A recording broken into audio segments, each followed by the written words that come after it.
Welcome to Over It and On With It. I'm your host, Christine Hassler, and for over a decade, I've been a life coach, speaker, and author. Each week, you'll hear me work directly with a caller as I coach them through a goal they want to accomplish or an obstacle they may be facing. I'll provide a blend of practical and spiritual advice, as well as tangible actions you can apply to your own life. Now, let's get on with the episode.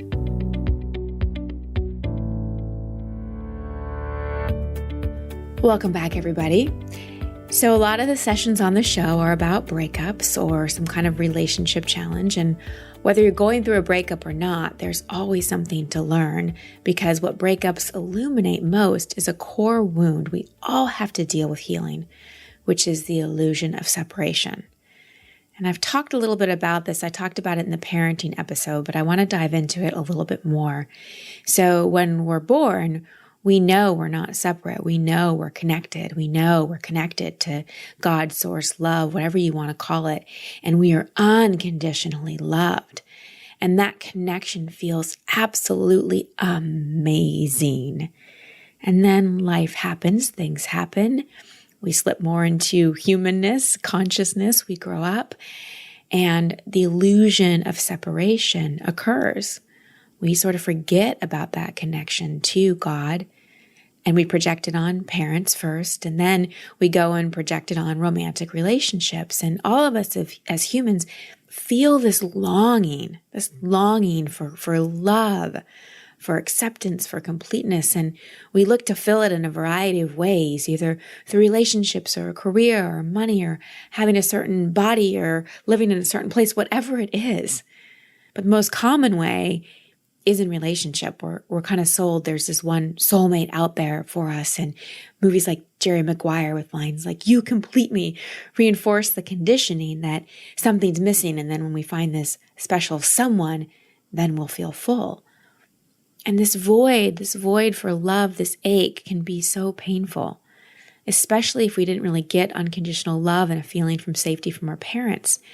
It leads a lot of people chasing relationship after relationship, becoming totally obsessed, if not addicted to another person, and really not being able to be alone. Getting love from another person can almost feel like an addiction, like you just have to have it. And love addiction is a real thing. So if you're really resonating with what I'm saying, I encourage you to listen to this call, and I'm also going to give you a book recommendation at the end. Bottom line, we're all here to learn what the real source of love is all about. Any addiction, expectation, hangover, any challenge is a pathway back to God, to spirit, to oneness. I don't care what words you use, but basically it's to heal that illusion of separation. So if you feel that void, if you feel that longing, if you're looking for someone else to complete you, I am all for connection and relationship and love and all of that. And the deep, deep void that you're aching to fill, the love for that is so much closer than you think. It's inside of you. And I really want to support you in finding your way back to that, so that any love you share with another is just the overflow of love and joy and connection. It's in no way an attempt to fill a void, because we don't want to project that on somebody else, right? All right, so more will be revealed as you listen to the call. And as you're listening, consider, are you really hooked into someone you're either in an unsatisfying or admittedly unhealthy relationship with that you just can't seem to let go of, even though you know you probably should? Are you still reeling from a breakup and the pain is just so intense you don't know how you're going to move on? Have you felt a sense of loneliness or not belonging? Is there a void you can't really articulate that you're attempting to fill? Do you believe that once you meet that soulmate, everything will be wonderful and you'll finally feel complete? Whew, those are some heavy questions to consider, but I assure you, you will feel uplifted and clear by the end of this call. And speaking of upliftment, I want to take a moment to thank our sponsor for this episode, On It. You've heard me mention one of my favorite products from them is Alpha Brain, which helps me with focus, energy, and mood. Always helps me feel more uplifted because I get more done. And I just find that my mind is a lot clearer. You can check out Alpha Brain and lots of other amazing products from them at onnit, ONNIT.com/Christine for a 10% discount. And now let's get on to my call with Deborah. Hi, Deborah. Welcome to the show. What's your question? Hi, Christine. Thanks for having me. My question is, I've recently fallen very deeply in love with someone, had unbelievable connections with him and he with me. It was unexpected and after a divorce. And so I know I wasn't totally healed, but I did fall deeply in love. He, I guess, ended it a couple of times. My sense is that I didn't understand at the time, but my sense is that he wasn't comfortable with being in love. He said he'd never been in love at this level. He has never had so much fun with a woman before. And yet he would seem to distance himself and then break things off sometimes.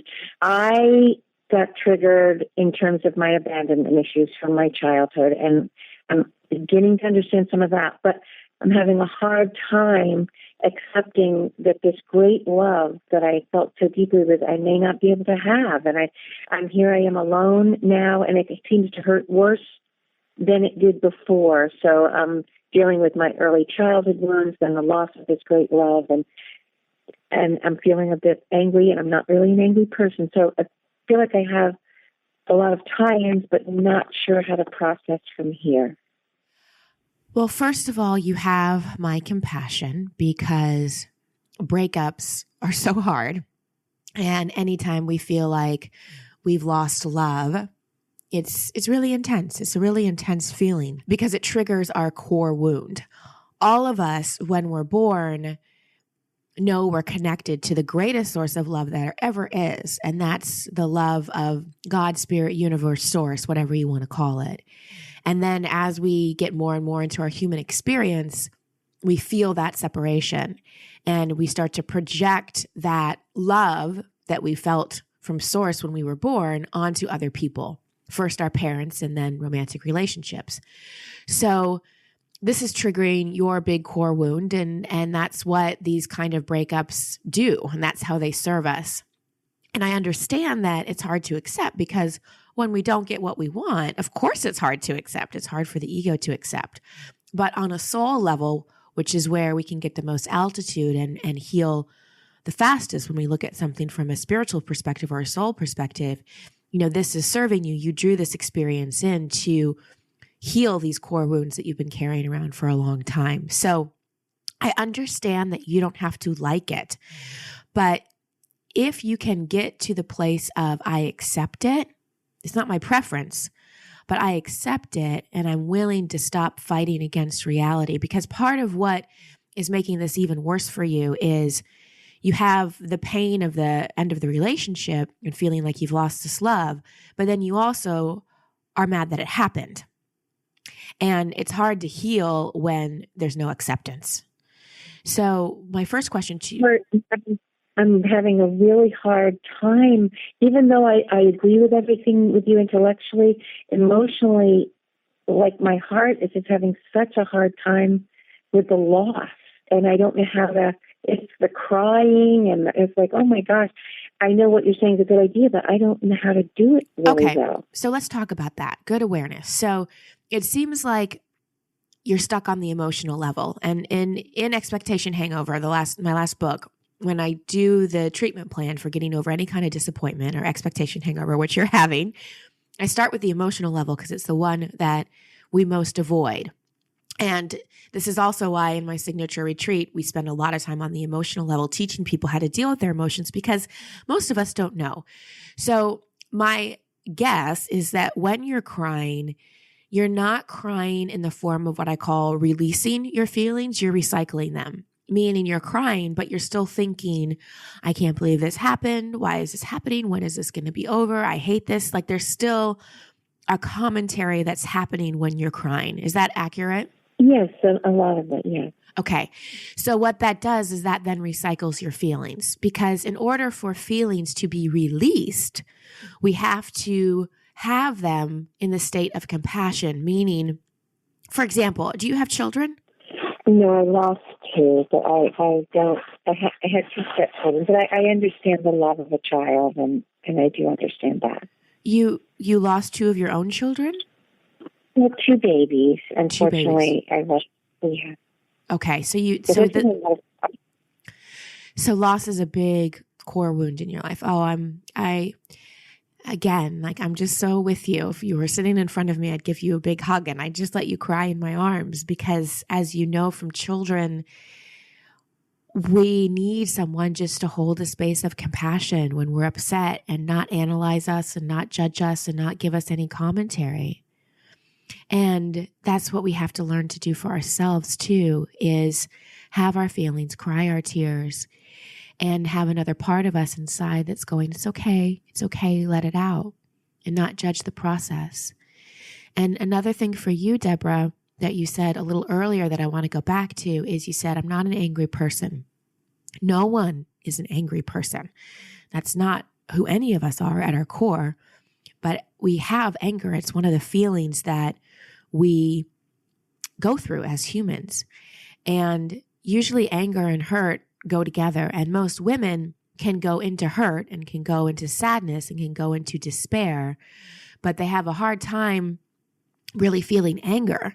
And until we process the anger, a lot of times we end up kind of feeling depressed because it takes a lot of energy to suppress the anger. So for you, with how much loss you've had in your life, there's anger there, there's rage there, and it's important that you get that out.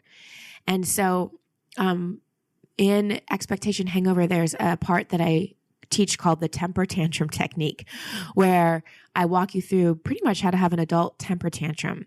And if that sounds a little too intense, what you could do is something else called release writing, where you sit down with a journal or just empty sheets of paper and you start writing, I'm angry because I'm pissed because I'm so upset because I'm mad because, and you just write. And you write so fast that you can't even read your own handwriting because you're just letting the energy move up and out through your body. And then when you feel like you've had a shift of energy, then you rip that up into tiny pieces. You don't keep that writing. But the big thing for you, right now, like traditional kind of talk therapy or just giving you advice isn't gonna move the needle on this as much as you want, Deborah. It's like the physical release of the sadness, of the anger, and then moving into a place of compassion and forgiveness is truly what's going to help you start to feel some relief from this. Well, I do understand what you're saying because this particular person had a lot of characteristics like my mother, and my mother had this distancing kind of, this is what she did. And so there was a lot of abandonment and distancing from my parents. And I know that I didn't know how to process that as a child. I just hurt and I did go into depression. So that makes sense to me that all of this has to come out, that there is some of this left from behind. So that part really makes sense to me. Yeah, it's all this is the way it works. We continue to attract people and situations that trigger our core issues and reflect our old belief systems and story until we heal the feelings and change the patterning. See, and now mentally, if we shift to the mental level, you have a story about being abandoned and about losing. And the truth is, Deborah, you were never abandoned. You were never abandoned. What word do you use for your higher power? God. God. Okay. God never abandoned you. He's always, always there with you. You feel abandoned because in our human world reality, when we lose that connection with God, because again, going back to what I said earlier, when we're born, we know we're so connected to God. And then the kind of world we live in, that isn't reinforced. And we project God onto parents. That's the first place we project it. And so if one of them leaves us or isn't there, then we feel that loss. And then we sort of kind of project that on romantic relationships. So because most of us don't learn that our source of love lies within, we think we get love from others. And so when someone leaves or takes it away, of course we feel abandoned. It's a very natural feeling to have until we realize that truly we can never be abandoned by love because it is our essence. And so what you have to realize is the people that abandoned you, they were doing the best they could with what they had at the time. It has nothing to do with you. Nothing to do with you. Parents who But as a child, did I shut down because of it? Like, am I responsible as a child for maybe having the wrong response? Like I shut down or got angry because they were distancing? First of all, you have to hear me on this. You did not do anything wrong. Especially little Deborah. She did not do anything wrong. You did the best you could with the tools you had at the time. Now, grown-up Deborah has more tools and more awareness to go back and help that younger Deborah heal. So another part of that is just to go back inside, like close your eyes for a moment. Just close your eyes and put your one hand on your heart and one hand on your lower belly, like right below your navel. And just go back to a time, like what was the age where you felt most abandoned? When did it happen? Well, my mother collapsed when I was 6 weeks old and couldn't breastfeed me. She became very ill, and then I became very ill. And she said she really couldn't take care of me the first 7 years. She had another toddler, and she used to push me up the stairs because she couldn't carry me. And it was bad, very bad. The marriage was bad. Okay. So I just want you to, again, connect to that hand on your heart and that hand on your belly and just see that little baby from 6 weeks all the way through your childhood, but really connect with the baby, the infant. And, your mother did the best she could with her life curriculum. And on some level, you picked her. But now it's time to mother yourself. You may not have any children in your life externally right now, but you know how to mother. And now it's time for you to mother that younger part. And what would you say to that little sweet, precious baby who's just so lovable? What would you say to her? What would you want her to know? And what would you want her to feel? I guess that you're not alone, that God does love you and you're not alone. Mm-hmm. Mm-hmm. And that what I'm feeling is true because I grew up with everyone told me I was wrong for feeling the way I felt. And so on top of the abandonment, then I was told that my feelings were wrong. So it really messes you up. I hear you. But it's sort of like, here's the thing. What people tell us, especially when we're young, we make true in our minds because they're older or, because that's just, we believe what people tell us. But if you look at the people who are telling you these things, did they live lives that seemed peaceful and fulfilled and loving and content? Like, would you say that they lived lives of wisdom and love? No. Okay. So it's sort of like, would you take life advice from a crazy person? Not necessarily, right? Because it's like, okay, this is probably not the person that I want to take advice from. So be discerning about what you choose to believe. And yes, you were told those things and they got programmed, but you can unprogram them. So now the work for you, Deborah, is not to go chasing love in external situations. It's why this relationship ended, because on a soul level, it's more important to find this love within than externally. And then you can go attract a relationship that's based more on true love, not projection love. And I totally get that. And I do feel very much like I don't even want to have another relationship like this right now. I feel exactly what you're saying, that this is a time I need to heal, and I want to do that. Okay, so I want to point out to you that your entire voice and energy just shifted. This is the first time in the call I felt you come out of victim energy, which is amazing. And I want you to feel that, and I want you to celebrate that, because you are not a victim. You are not abandoned. You are so lovable. And there's absolutely nothing wrong with you.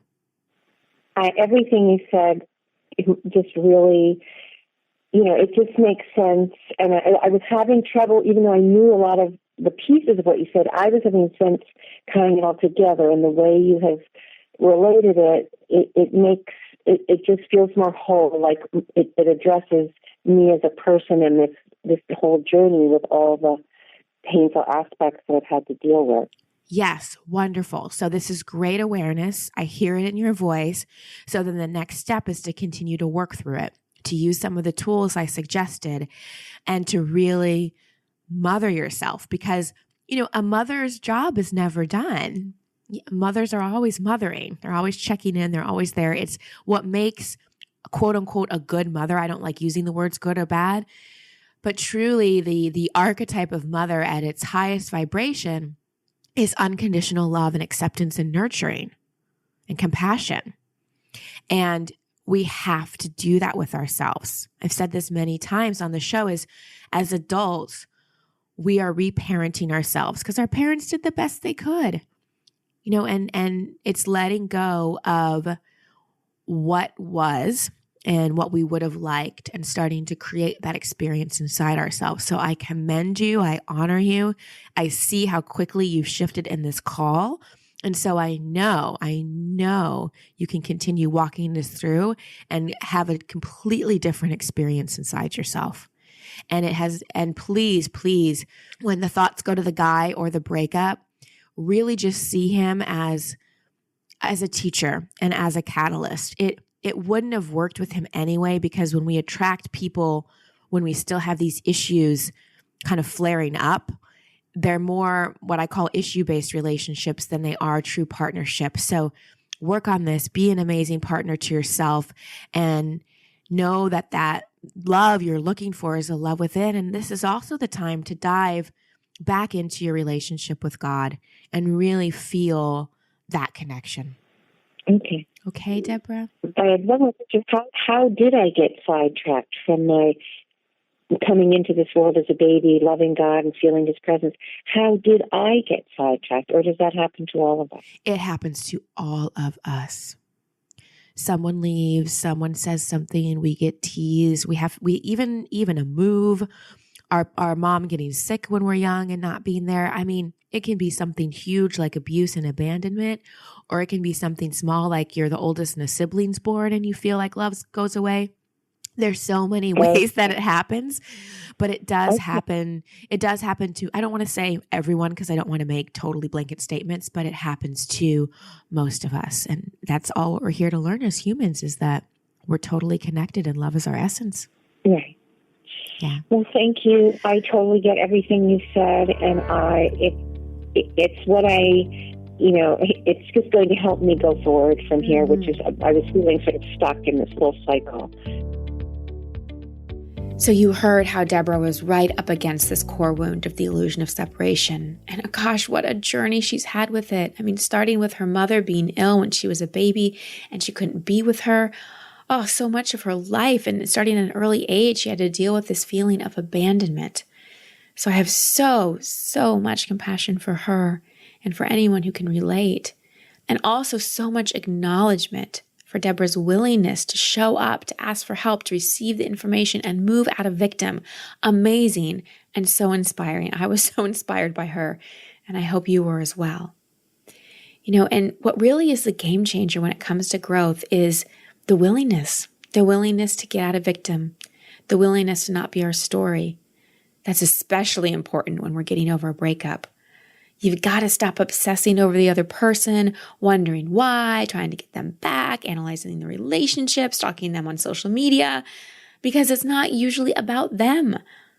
That person is triggering old wounds, not just from the illusion of separation, but from any time you felt abandoned, rejected, or unloved. To really, really heal, you must first move into acceptance. Acceptance that it's over. Acceptance of the breakup. Acceptance that now you need to face your relationship with yourself, instead of continuing to fight with reality and trying to get them back. And then it's really allowing yourself to feel your emotions like I talked with Deborah about, especially anger. Even especially you women out there, we don't always have a way or a know-how of how to process anger and big emotions. So if you're feeling a little emotionally suppressed or repressed, please find tools to help you release them. Whether it's my book, Expectation Hangover, I teach you the temper tantrum technique and release writing, or other resources, I don't care what it is, just find a way to release your emotions so you don't have to fight against them anymore. And next, it's about moving into a place of compassion, real sweet compassion with yourself. You really are doing the best you could, and you always have been doing the best you could. So all that love you're looking for on the outside, you've got to give to yourself. And it's also about deciding mentally what beliefs we want to keep. As in Deborah's case, she was taking on beliefs from people that she sees were not the best sources of information. So look at what you've taken on. Look at what you've allowed other people to tell you, and then look at the people you have allowed to tell you that and go, wait a second, is that really who I want to make the source of my belief system and information? So anything you're hanging on to that's really truly not your belief or was seeded by someone whose life you really don't want to emulate, time to let that go. And finally, really getting through any breakup, forgiveness. Forgiving yourself, forgiving the other person, and letting it go. And now some assignments for you. I mentioned love addiction earlier. If you're curious about this and something inside you went, that kind of sounds like me, then I encourage you to check out Facing Love Addiction by Pia Melody. You can find it on Amazon or any other resources that resonate with you. Second, if you're in a breakup, use the emotional section of Expectation Hangover and do all the exercises in the book, especially the meditations and visualizations that will really help you with letting it go. And please, please, please, if you can, block your ex. Get off of Facebook and social media. Stop emailing, texting. In order for you to heal, you've got to let it go and move on and live your own life. And most important, this is a beautiful time to deepen or start your spiritual practice. I've said over and over again in this episode that breakups trigger that core wound of the illusion of separation. So this is a time to go deep within and remember that connection to the ultimate source of love. And remember, my friends, you are so loved, and you are never alone. Sending you so much love and many blessings. Thank you for listening to Over It and On With It. I love hearing from you, so please post your comments or questions at christinehassler.com/podcast. That's also the place you can sign up to receive coaching from me in an upcoming episode. And if you love this show, please share it and subscribe in iTunes. You can find all my social media handles and sign up to be part of my community at christinehassler.com. Until next week, here's to getting over it and on with it. Much love and many blessings.